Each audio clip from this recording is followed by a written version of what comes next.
Hello, and welcome to the course. I'm your host, Stephen, and today I'm speaking with Professor Fred Ciesla of the Department of the Geophysical Sciences. Professor Ciesla holds a PhD in planetary sciences from the University of Arizona, where he was awarded the Kuiper Memorial Award for Graduate Achievement. He's also worked at NASA, where he was a part of the team that won a Group Achievement Award for the Near Shoemaker mission, which we'll be discussing. After 3 years as the chair of his department from 2018 to 2021, he's currently serving as deputy director for the Chicago Center for Origins of Life. He's here to discuss the origins of planets, how Carl Sagan inspired him to go into this field, and of course, how he became a University of Chicago professor. Professor Ciesla, thank you so much for joining me this morning. How are you? I'm doing fine, thank you. How are you? I'm great, thanks. Just to get the basics out of the way, can you tell us what your position is at UChicago and just in layman's terms, a little bit of what your area actually is and like what it is that you study?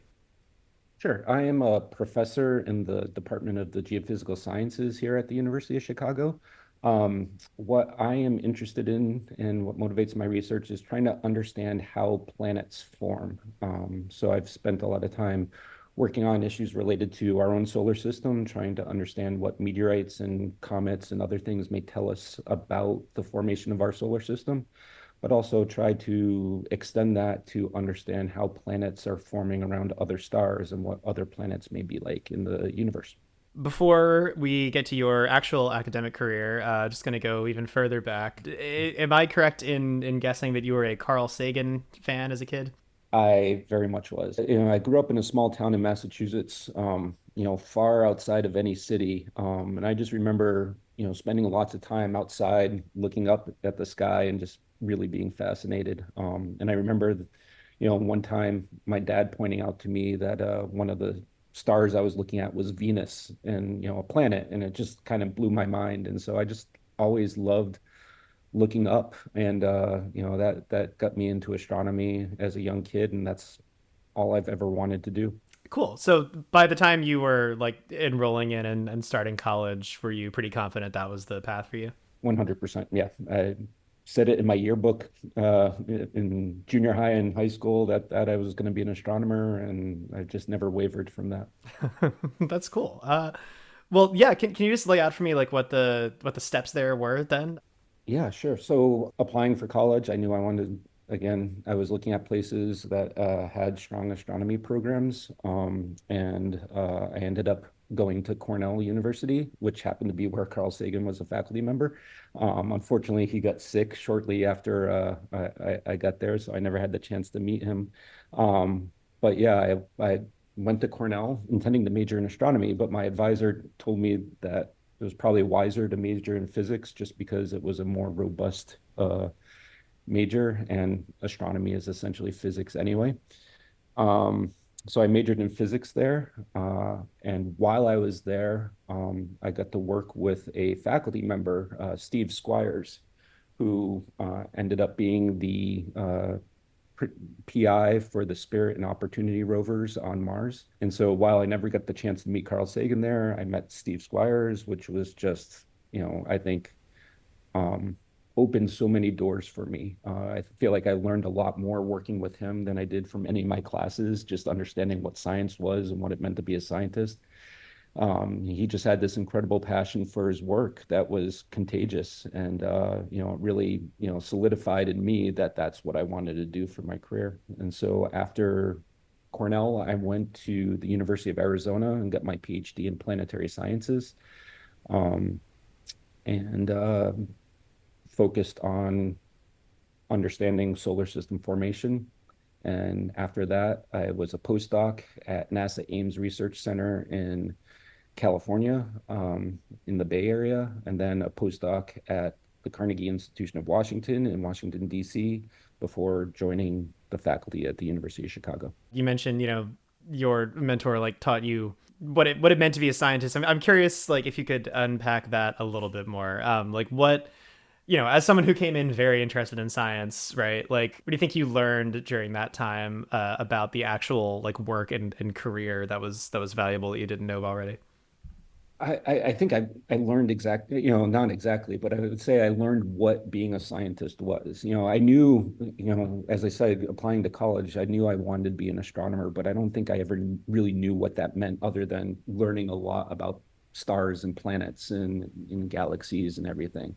Um, and so going to college, I knew I had to study science, but how you actually what it means to be a scientist was something I hadn't really appreciated. So working with Steve, I got to see what that meant, and it was great. He was somebody who was just like insanely curious about many different things, and just walked in every day with an excitement to try and understand what he was working on, learn more, and just get excited about the latest discoveries. And so being able to talk to him and see kind of what the day to day was, it wasn't just about reading books and memorizing facts. It was about coming in with a question and trying to figure out how to answer it. And it was really exciting to see that process.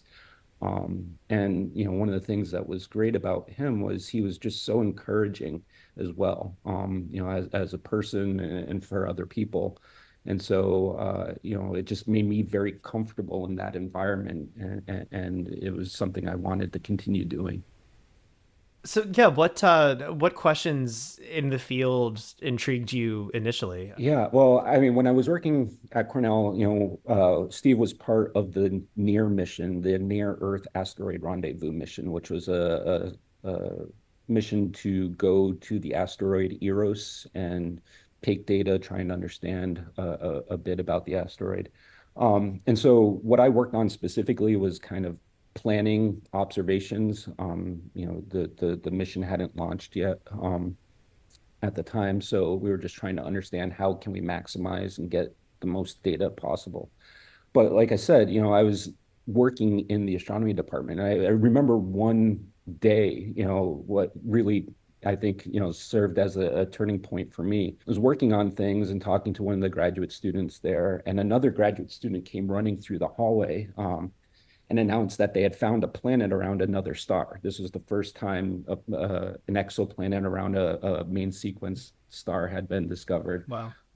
And it was just so exciting. And the guy was running through the hallway. I always say it was like Paul Revere, announcing this discovery. Yeah. And it was just really cool. And what was mind blowing was that the planet was giant. It was a Jupiter-like planet, and it was really close to its star. And now we know those are the easiest things to see now that we've been able to detect all these other exoplanets. But it just made me curious, like, how do you get a planet like Jupiter, on this, orbit that's inside the orbit of Mercury? It was a planetary system unlike anything we expected, because we were expecting our own solar system, to some degree. And so I immediately wanted to know, like, what determines whether or not you get a system like our solar system, a planet like Earth, or something completely different. And that for me was a light bulb moment where I was like, this is what I want to focus on. I want to understand what kinds of planets are out there, and what dictates what kind of planet you get. Fascinating question. And if you could, without getting into too much technical detail, which I realize might be difficult, what are the tools that you use to answer that question? Like, how do we ascertain anything about these objects that are so far away? So me personally, the way that I approach things is I develop numerical models. What I try and do is model how planets form, at various stages. So for me, it's writing a lot of computer code and trying to understand, like, as you account for this process, how does it change things, in layman's terms. But in order to do that, we have to know what is the model supposed to create. And so I work in collaboration with a number of people to try and understand, what do we know about how planets form. And we get that information from, in our solar system, studying meteorites. Meteorites are pieces of asteroids largely that have fallen to Earth, and asteroids we think are the leftover building blocks of the planet. So basically, they're time capsules back to the 4.5 billion years ago, when our solar system was first forming. So trying to understand what those meteorites and the minerals they contain, the various the diversity of things that are out there. What are they telling us about the formation of the solar system? But then, I also do is work with astronomers who are making observations of young stars and young planetary systems.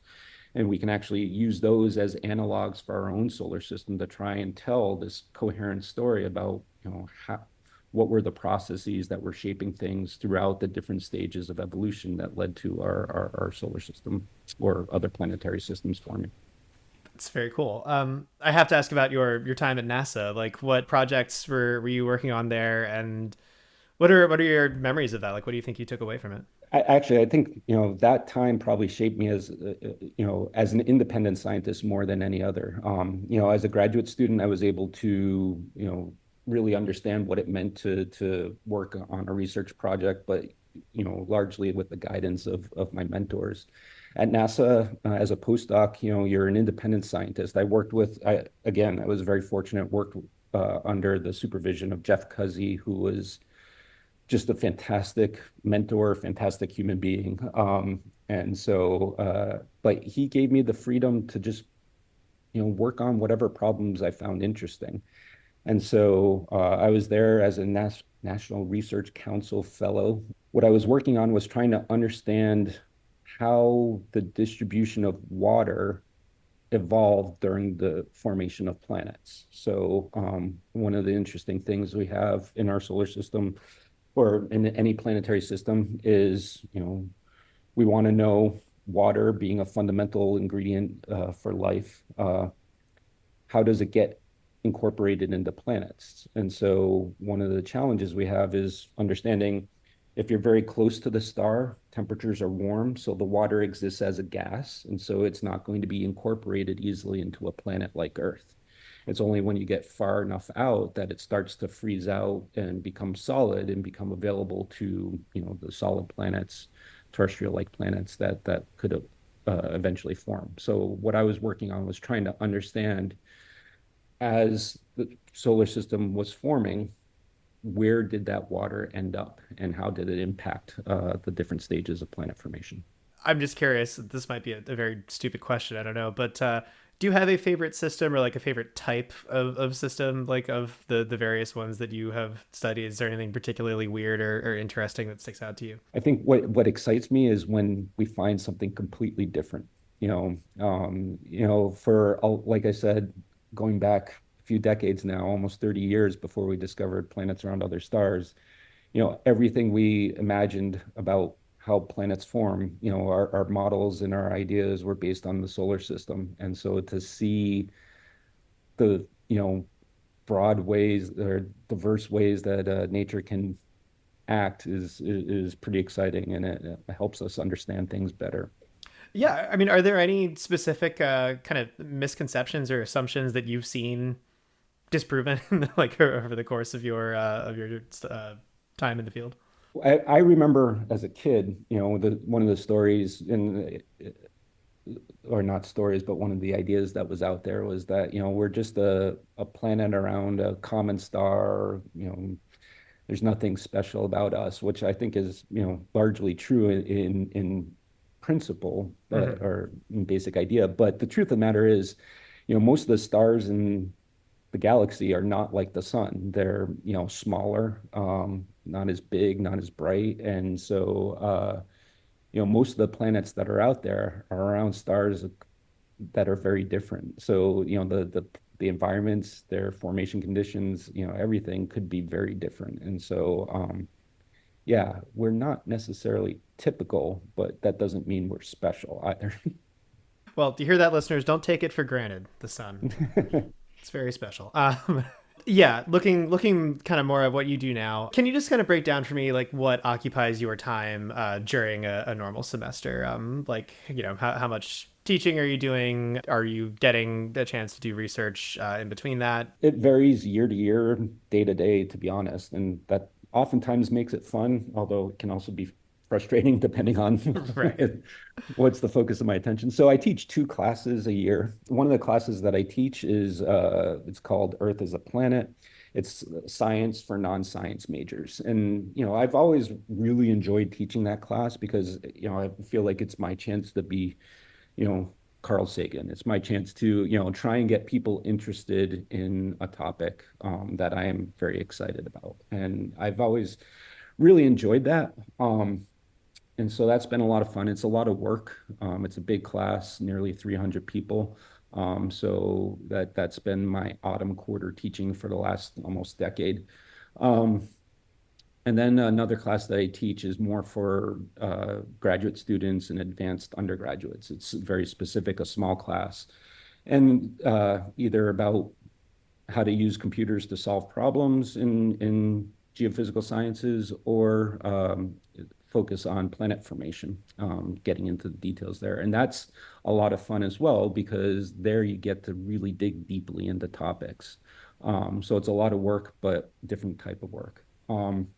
So teaching, you know, day to day can be take up a lot of time. Sometimes it's just dealing with the grading or, bureaucracy of the running the class. But then I have PhD students and postdocs who work with me, and they're fantastic because they're doing the science that I wish I had time to do. So I live vicariously through them. Um, and so I have meetings with them to just kind of talk about where they are on things, brainstorm solutions to problems that they may be running into, or thinking about what the next steps may be on a given project.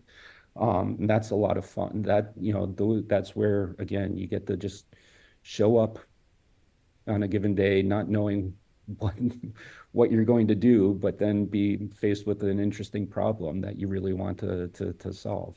There is a lot of administrative work as a faculty member as well. So there's committees and day-to-day stuff. But I think the most fun part is being able to work on research, either my own or with my students and postdocs. Well, yeah. So, like, what research is capturing your imagination at the moment? Either stuff that you're doing or just stuff that people around you are into. So yeah, one of the things that my group is thinking about right now is trying to understand how a planet like Jupiter impacts the formation of other planets. Hmm. And so Jupiter being a gas giant, we know that it had to have formed very early in our solar system's history because the gas that it has is basically um, well, let me take a step back. When we think about how planets form, planet formation and star formation go hand in hand. So what happens when a star forms from a molecular cloud, what happens is the gas and dust in space collapses under gravity and you form a star. But not all of the material falls onto the star directly. Some of it settles into orbit around the star and becomes what we call a protoplanetary disk. And it's in that disk that planets are created. And so Jupiter, it being a gas giant, what we think happened was that it grew very quickly, and the gas that it has, its atmosphere is basically a collection of the gas that was in orbit around the young star. Um, the Earth, on the other hand, rather than growing that big, it just kind of accumulated from the solid particles that were there, the dust grains that were there that eventually grew through collisions to form the Earth. So Jupiter, we think, probably had a lot of influence on what was happening around it. And now we're starting to see evidence of this when we look at other stars. We're starting to see cases where we see a young star surrounded by a protoplanetary disk, but we see the dust grains and we kind of see structures, rings of dust and things that we think are being shaped by planets like Jupiter forming. And so we're trying to understand how does its presence, or in the case of another system, its absence, impact what kinds of planets ultimately form. Is there anything else weird or surprising about the formation of Earth or the solar system that you wish more people knew about?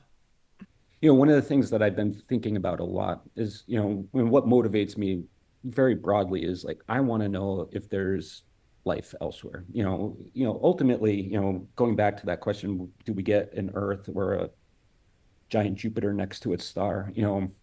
What I want to do is understand what it took to shape the Earth to be the planet that it is, that allowed life to develop and take hold here. And one of the things I always end my Earth as a Planet class with on the last day is talk to them about whether or not we expect life to be elsewhere. Um, and I tell them, depending on the day, how, how early I had my coffee, some days I'm more optimistic than others. But, the question of whether or not we're alone, or if there's a planet like Earth out there, if the answer is yes, that's amazing. And if the answer is no, that's amazing as well. Either answer is profound. It's just, I really want to know what the answer is.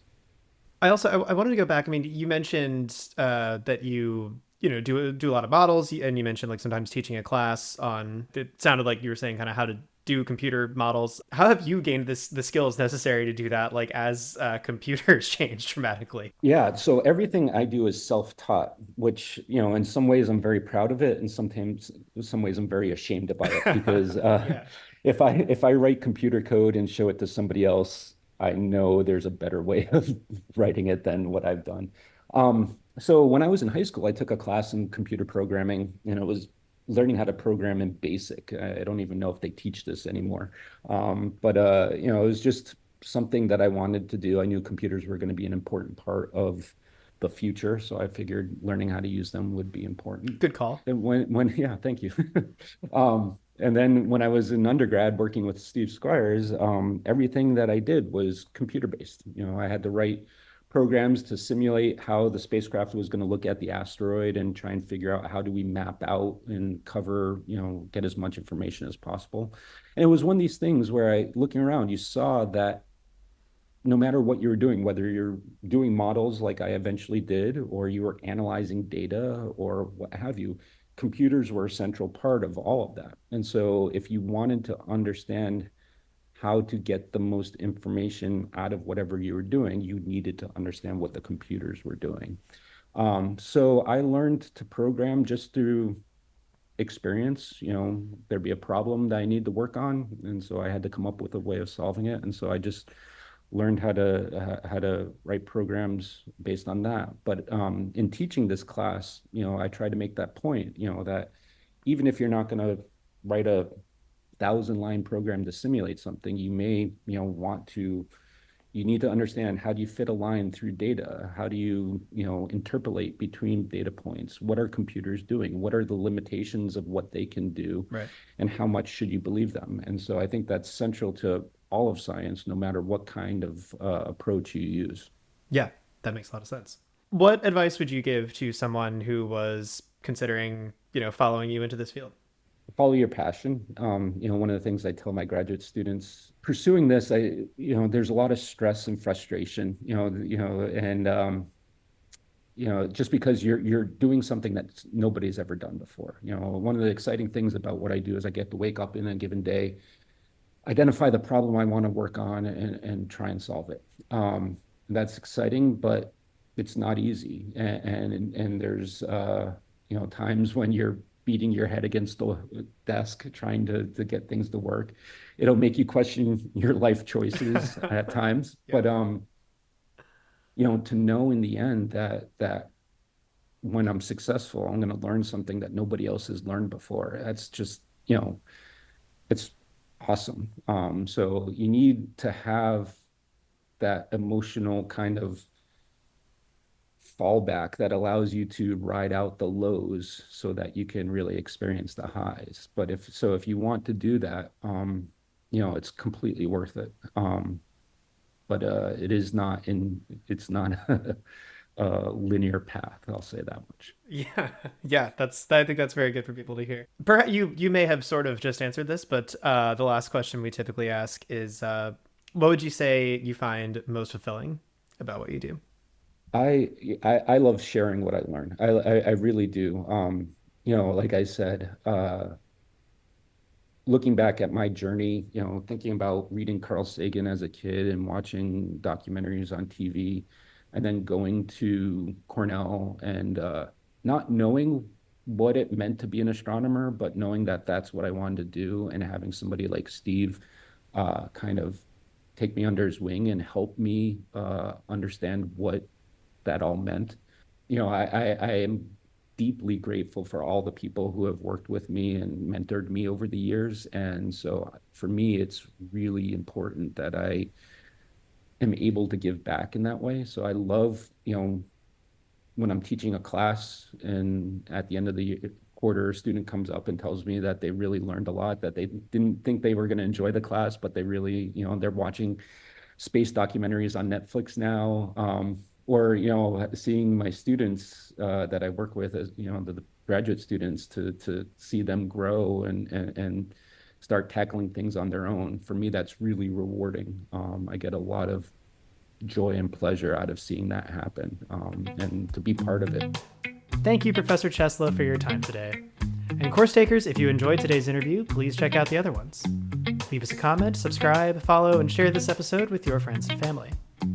You can find out more about the University of Chicago through uchicago.edu or the university's campus in Hong Kong through uchicago.hk. Stay tuned for more, and thanks for listening.